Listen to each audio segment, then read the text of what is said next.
Okay. Good morning, guys. Hi. Haley and I are here this morning for what is the 6th episode of Coffee with Homelove. Just going to give you guys a minute to kind of get on here. I wanted to ask you though, I'm having a little trouble this year coming up with gift ideas for my children. I have 7, well, Sorry. I say he's 7, but he'll be 8 in a few days. So 8 and 9-year-old boys. And I'm having a little bit harder time trying to figure out what to get them. They're kind of past the toy stage, and toys, I don't know, it just kind of takes up space. And I don't know, I think I'd kind of like to do a little bit more experience type stuff. But if you guys have any ideas, please put them in the comments, because I'm trying to figure out what to do. I'm not going to talk about what I've already thought of, because Evan might be my only subscriber on YouTube right now, and he'll eventually see this video. So I'm not going to talk about what I've actually thought about doing. Hi, Mom. Mom's on here. Yeah, hey, Mac. Good morning, Cassie. Hey guys, it's good to see you. Hope you guys all had a really great Thanksgiving. We did. We ended up taking Mom out to dinner. So we ended up not doing the traditional Thanksgiving, which was a little weird. I don't know. Didn't want to go and, create the whole meal for 5 people. But at the same time, I kind of feel like maybe we should do that next time instead. Anyway, hope you all had a good time with your family. But no, seriously, if you have any ideas, I know a lot of you are parents of kids about the same age as mine, so seriously, any ideas? 8 and 9-year-old boys. One of them's like a little more techie, and the other one's more athletic. So, any ideas? I would really appreciate that. Okay, I guess we're going to go ahead and get to our real estate question of the day. The question is, how much is it going to cost to sell my house? Okay. Whenever I go meet with people, so whenever they're wanting to list their home, I typically do a market analysis, which I've done a video on that. If you're interested in figuring out how that works, go ahead and look up the other video. So once I kind of settle in on what a price should be for a home, I then run what is called a seller net sheet. And it's just the way I do mine. There's a lot of different formats out there. A lot of the title companies give apps and things that people can use to run a quick seller net. I use my handy dandy spreadsheet, which actually works well if I end up in a multiple offer situation. I'm able to present the offers next to each other, so that it shows more of like an apples to apples comparison of how each of those offers end up netting out for a seller, because there's all sorts of different negotiable terms within an offer, and that really helps to be able to compare them. So what I do is I start with the sales price, and the first thing that I take out are agent commissions. So the sellers pay agent commissions in real estate transactions. So that is determined, what that amount is determined within that first, listing meeting. And I will say that, I'm going to go ahead and say everything not everything, but some of the things within the seller net are negotiable. But I'm going to give this to you in kind of like a standard of what you can expect. Some things change depending upon the type of market you're in. If you're in a seller's market and buyers are really vying to be, the offer that you pick, some of these things may play a little bit more in your favor. But we're in a very stable market, I will say, and some of the things, I guess depending on the price point and where you're selling, kind of depends on whether it leans a little bit more towards buyer or seller market. So everything that I'm going to say is just kind of in your typical normal situation. So those commissions are determined within that first meeting, typically before you list, and that is built into the listing agreement. And what is also built into the listing agreement is how much you are going to advertise within the listing that a buyer's agent gets paid. And I always recommend that we advertise 3% and pay 3% to a buyer's agent. Mainly because I don't want the traffic of one of my clients' listings to be reduced if we were to offer less. You know, we can get into, you know, how we feel about whether an agent would not show it or whatever, depending upon that commission amount. We can get into however we feel about all of that, but at the end of the day, as a listing agent, you want to make sure that you're bringing as many buyers as possible into that property, and you need to offer what is considered, you know, regular market commission for a buyer's agent in order to do that. So those commissions get split. It's typically 3% to each agent. So I take that out of the top end right there, right off the top. After that, title insurance. So there's an owner's title policy that is typically paid by the seller. Once again, can be negotiated, but I would say in the vast majority of transactions, that title insurance premium is paid for by the seller.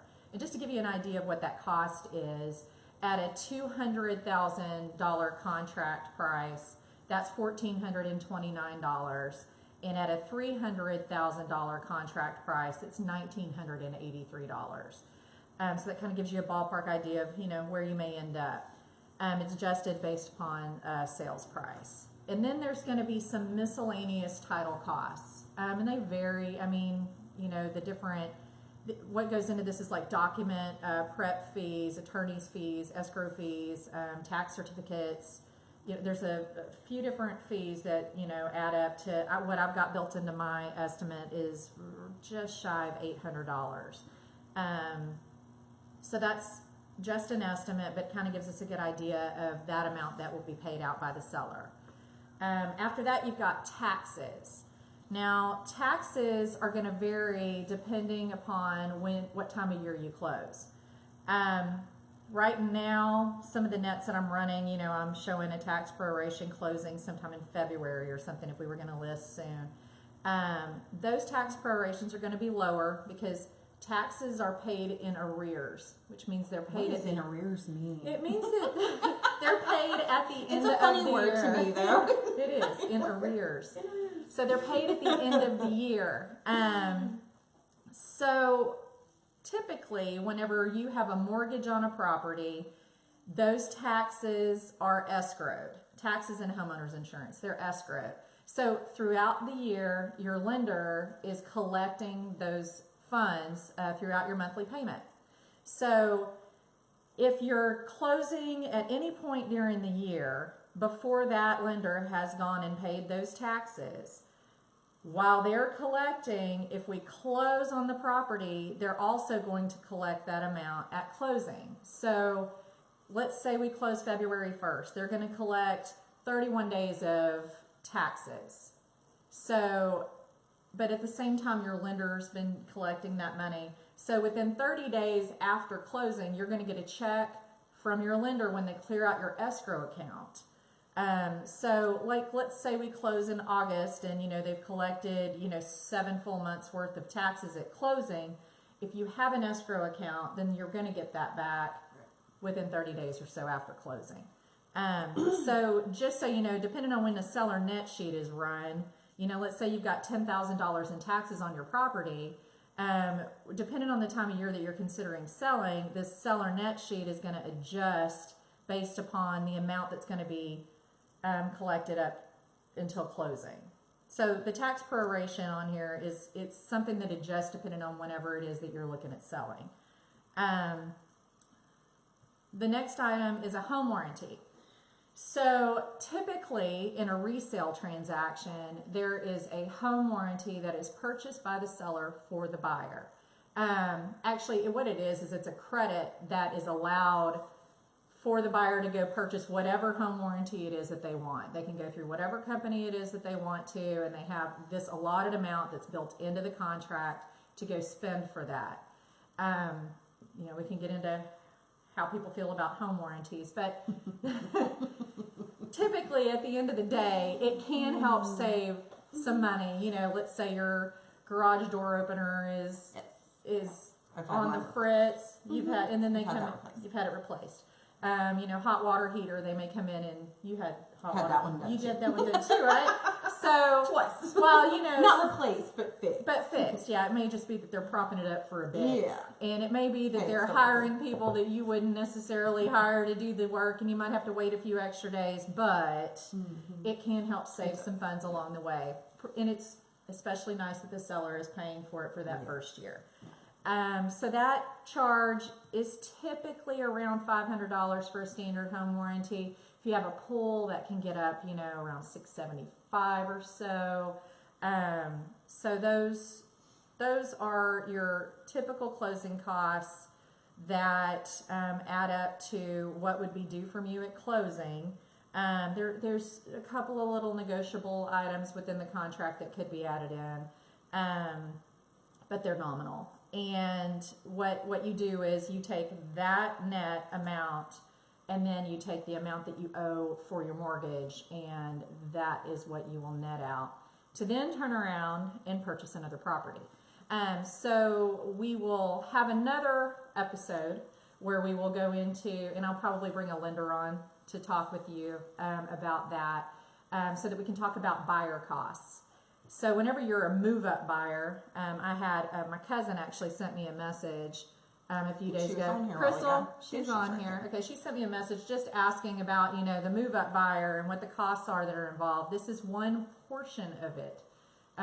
You know, we talk about what you're going to get out of your home and then what you have to in turn expect on the other end. And that's going to involve a lot of lending cost, down payment, closing costs, that sort of thing. So there's two separate things that you need to look at in order to determine whether it's time, whether it's possible, how much house you can in turn afford on the other end. It's a two-sided process. So we will get into the other side of that in another episode. And please, if you have questions about any of this, reach out. I'll be happy to talk to you about it. Send me a message. Now I think Haley is going to go over a couple of events we have coming fun up. Stuff. Okay, so on December 1st, the Groves Elementary is having their holiday market, and there are going to be over 40 vendors. There'll be pictures with Santa, performances by the Groves Elementary Choir and the Drama Club, and that is from 10 to 2 on December 1st.